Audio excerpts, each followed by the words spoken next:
И така, времето, в което изкарах в това малко градче, то продължава там встрани, ще направя някои по-интересни снимки, беше около 11 месеца. Едно много забавно местенце, супер ултра хипи July morning има тук, представете си го какво е, само че не е като Камен бряг. Или пък като... Какво? Кое местенце? Андрю?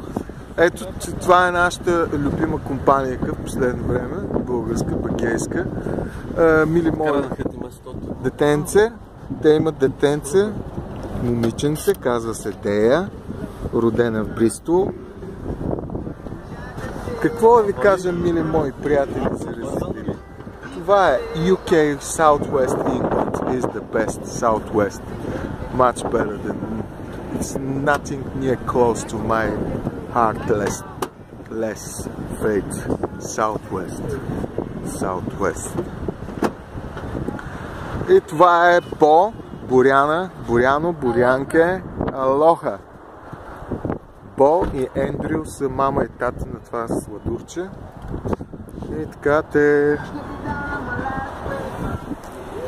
са едни от новите бегейци. Но ще ви представя. Така че, мили мои хора, филма продължава. Аз съм щастлив човек. Когато природата ме обича много и я чувствам, виждаме такива местенца. Да. Хората са страшно забавни. Тези, които идват тук, почти всички слушаме ненормална музика, това не е.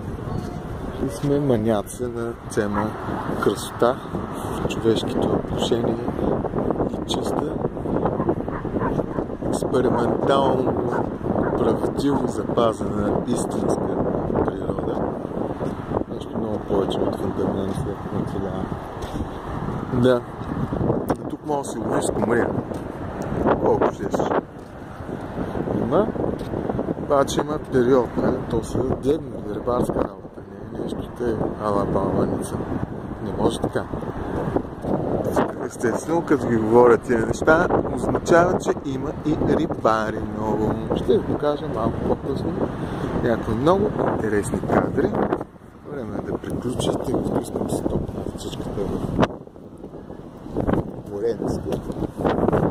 А морето ражда вярата за свобода. Ти е влюбени, Барко. Ще им направя снимки след малко. Чао!